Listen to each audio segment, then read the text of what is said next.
Eso es magíster en Historia del Arte. Sí. Buenísimo. ¿Cómo te va con el ajedrez? Pues no mucho ajedrez, pero más o menos sí. Bueno, entonces hablemos de colores. ¿Cuál color preferís, el negro o el blanco? Cualquiera de los dos me funciona. Bueno, selecciona un color y una ficha. La torre blanca. La torre. Bueno, para al menos saber qué seleccionaste, ¿cierto? Sí. Y cómo se Más o mueve. menos. Tomemos dos torres para ver si construimos entonces ahorita en esta conversación. Melissa, bienvenida en Tablas. Muchas gracias.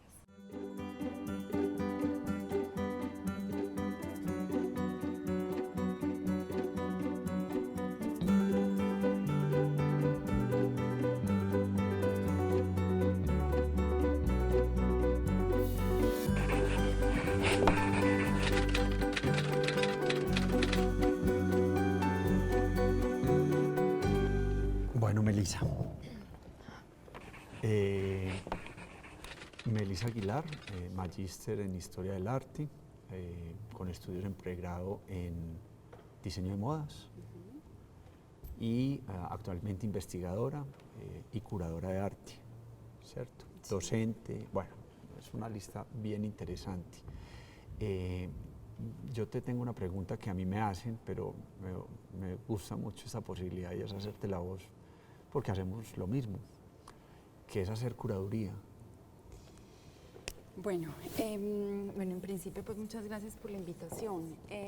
Bueno, yo creo que hacer curaduría, la curaduría en principio para mí funciona como un ejercicio reflexivo, un ejercicio reflexivo que funciona tanto desde el ámbito académico y teórico como desde lo hermenéutico, desde lo creativo.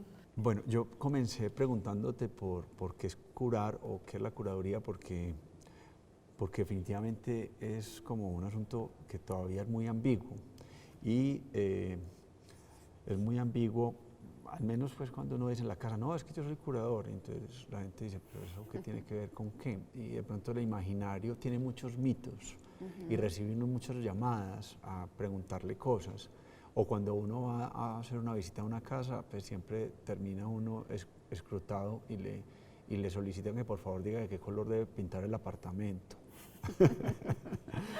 ¿Qué mitos te han sucedido con esto de ser curadora?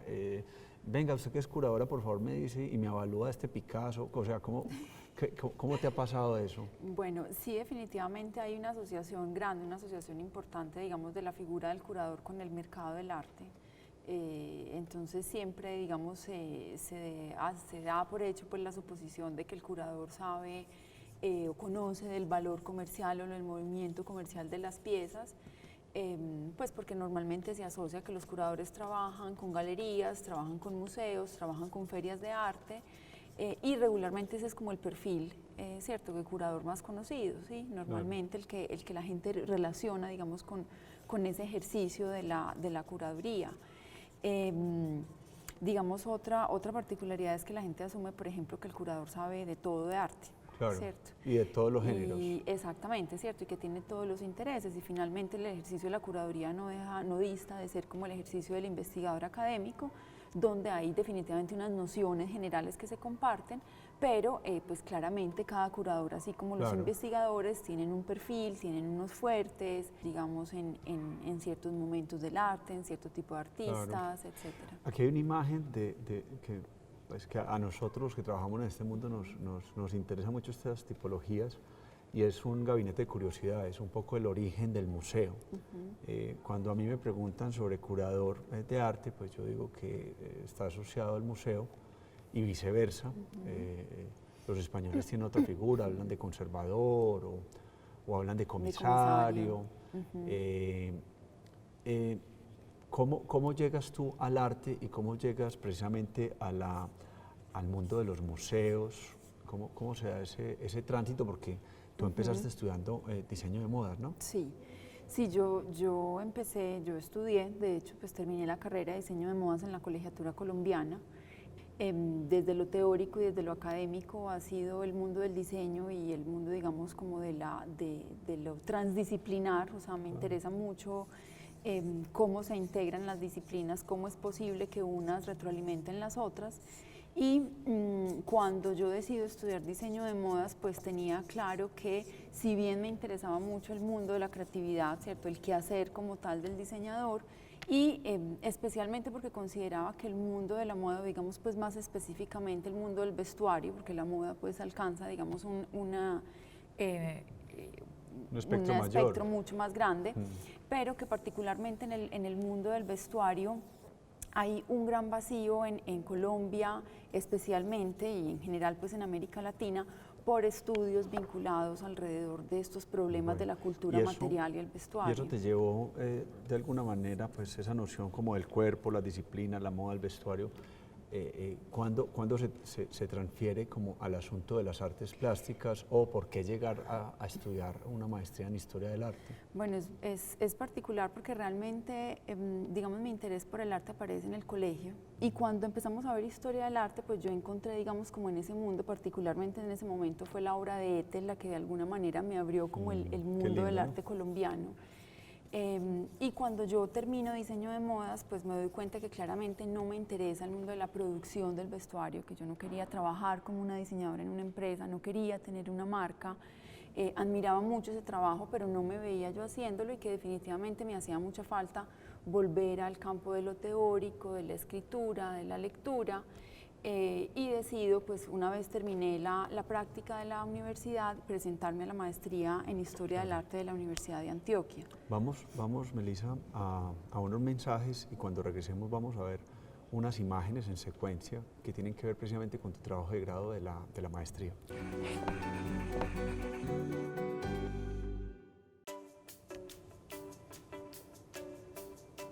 Melissa, estas imágenes que estamos viendo tienen que ver precisamente con tu trabajo de investigación de maestría de Historia del Arte en la Universidad de Antioquia.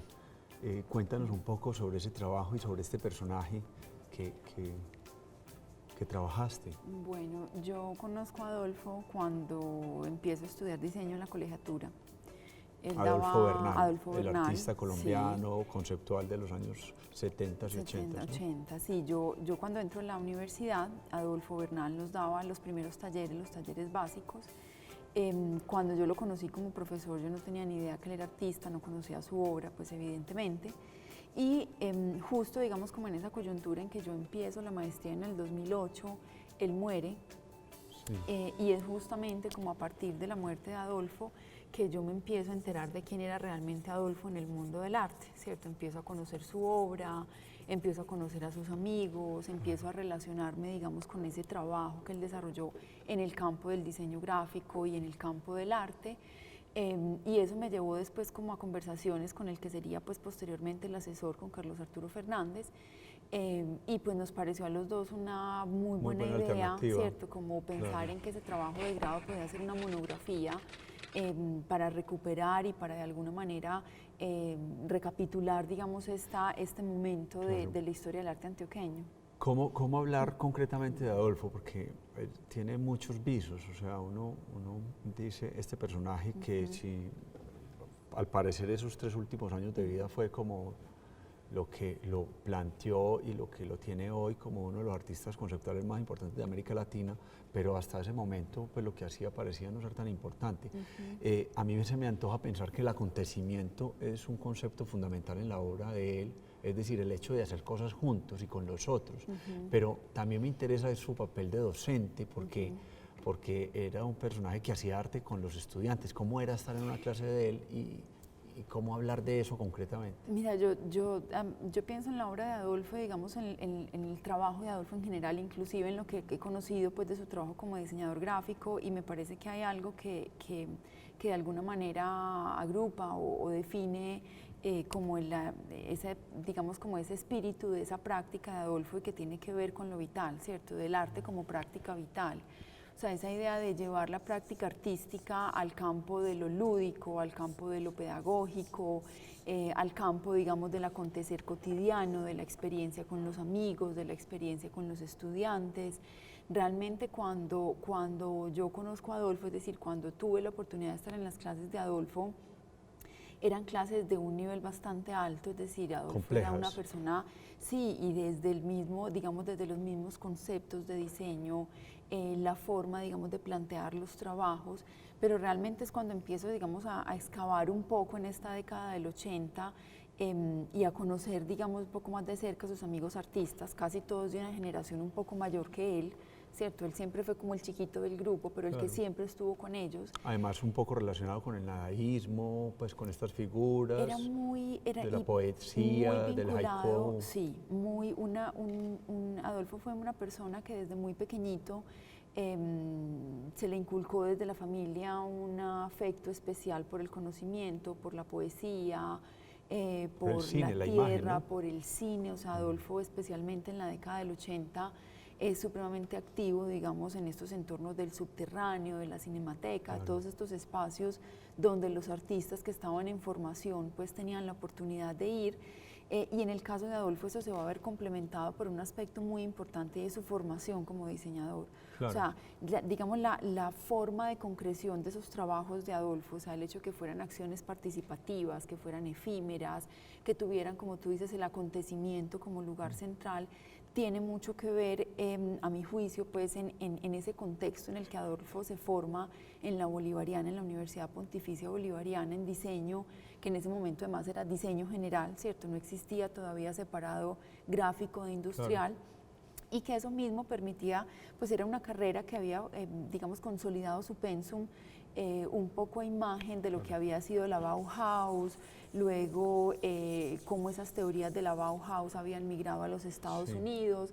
Entonces, cómo luego, Gropius, ¿no? exactamente, cómo luego esas mismas teorías de la formación de un diseñador integral, de un diseñador con habilidades en diferentes áreas. Pero ahí me estás tocando un tema que me parece muy importante y es la formación del curador contemporáneo que dista del organizador de exposiciones de los años 80.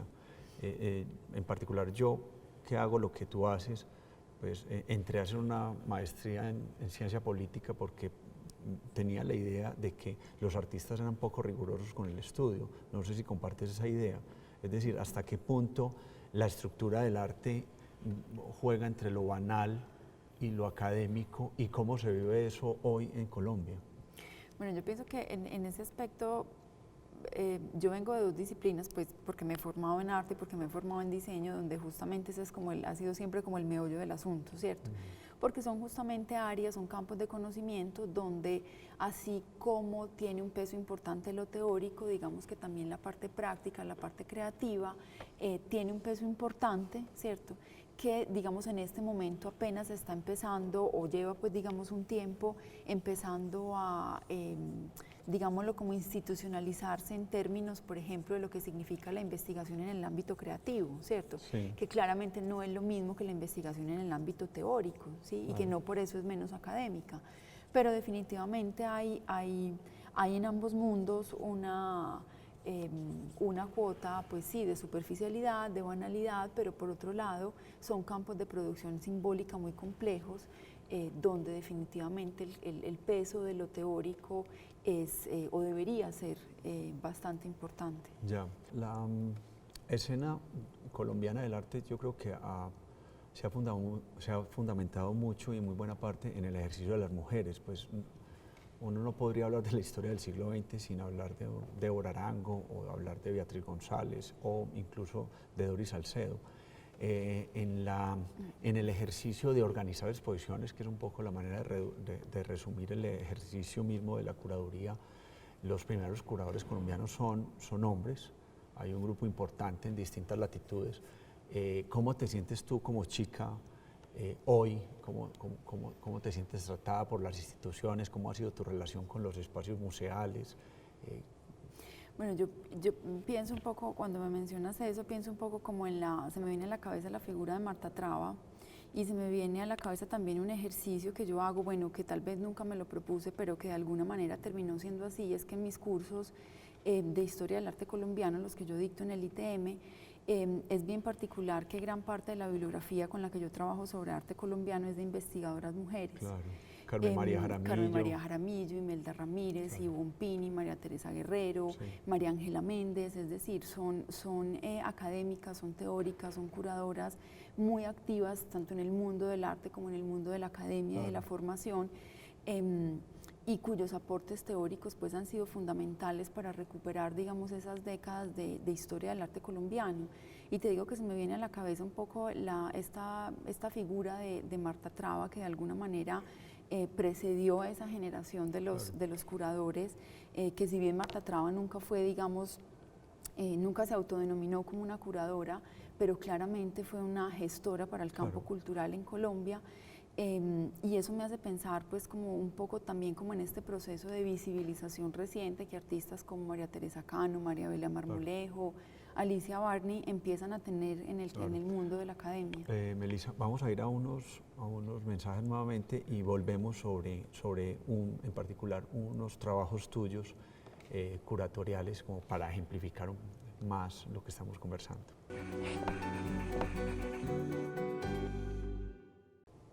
Melissa, uno de los espacios donde podríamos ejemplificar todo lo que estamos hablando es una exposición que actualmente está en el Museo de Arte Moderno de Medellín que se llama Contrarrelatos y que hace una revisión de una colección.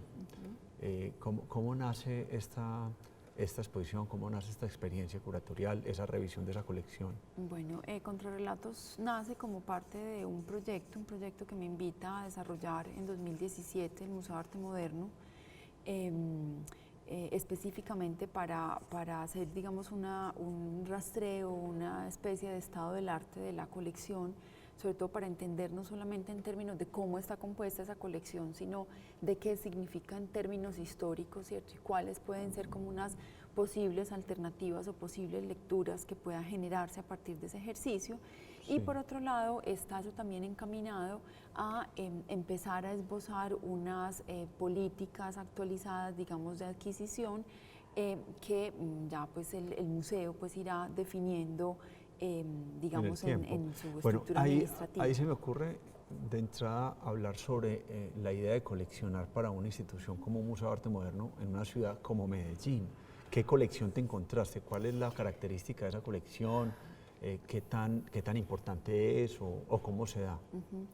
Bueno, en ese proyecto lo que me encontré con la colección del museo es una colección bastante heterogénea que de alguna manera se fue configurando de una manera muy circunstancial, muy dependiendo, digamos, como de ciertos momentos y ciertas épocas, muy coyuntural, ¿cierto? En un comienzo, es una obra muy diversa. Me parece que ahí habría que resaltar algo bien importante y es cómo esta colección de este museo, digamos, normalmente los artistas que entran a ser parte de las colecciones de instituciones es porque ya llevan, digamos, una trayectoria, un reconocimiento, y en el caso, por ejemplo, de la colección del museo habría que resaltar que la colección que hace parte del Fondo Rabinovich, ¿cierto?, que hacía parte de los salones Arturo y Rebeca Rabinovich, justamente lo que hacía era tomar como premios de adquisición una serie de obras de artistas jóvenes que estaban apenas en proceso de formación. Pues está el ejemplo de Alejandro Castaño, María Teresa Cano, es decir, muchos artistas. Sí, pero también se ha dicho que los artistas premiados ahí empezaron a tener una relevancia a nivel nacional. Sí. Ahí dice algo muy importante, yo lo he señalado y pues al menos lo he pensado siempre, y es que las colecciones de los museos latinoamericanos y los museos de arte moderno obedecen a la contingencia, es decir, a eventos como este, un salón que nutre la colección, o también, ¿por qué no?, a las donaciones de obras malqueridas por sus artistas. Es decir, no, me sobró entonces mandémosla para el museo. No obstante, hay otros artistas que sí son responsables y donan lo que hay que donar. ¿Cómo se está construyendo hoy esa colección? En el caso pues, que más conoces, que es el que estudiaste el año pasado en el museo. Pues ahí habría que decir que, a ver, el museo pasó, digamos, como un último periodo sin recibir muchas donaciones, especialmente porque estaba en un proceso de ampliación, ¿cierto? Y ese proceso de ampliación también equivalía a ampliar una bodega, a tener que redistribuir, digamos, la ubicación de sus piezas. Sí. Y en ese sentido, justamente, un poco el objetivo de este ejercicio era hacer una especie de estado del arte que permitiera identificar, por ejemplo, en términos de proporciones, ¿no? Que tantos artistas, por ejemplo, colombianos había, antioqueños en relación con el resto de las ciudades del país, artistas, por ejemplo, de ciertas décadas, ¿cierto?, de ciertos momentos, que evidentemente es una colección que en términos de arte joven o de arte contemporáneo actual tiene, digamos, una proporción mucho menor en relación muchas con... falencias. Hablaste como de una ampliación, de la expansión. ¿Cómo se está viendo hoy el Museo de Arte Moderno de Medellín en la escena nacional?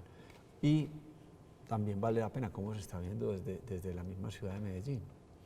Bueno, yo creo que eso es interesante porque, digamos, cada uno de los sectores tiene, digamos, como una mirada distinta.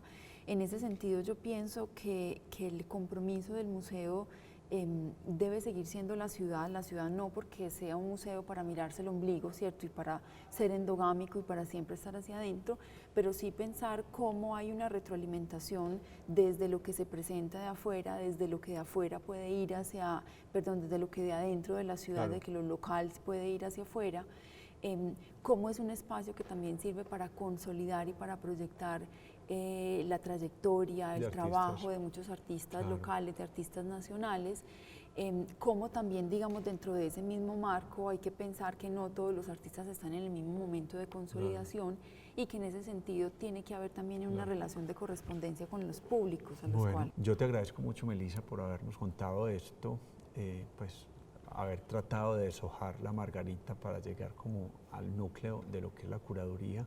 Felicitaciones por el trabajo que estás haciendo. Muchas gracias. Me siento también de alguna manera orgulloso de tu formación y de tu proceso. Esto es en tablas y es una construcción conjunta de 2 torres y es una invitación claramente a volver a conversar. Muchas gracias.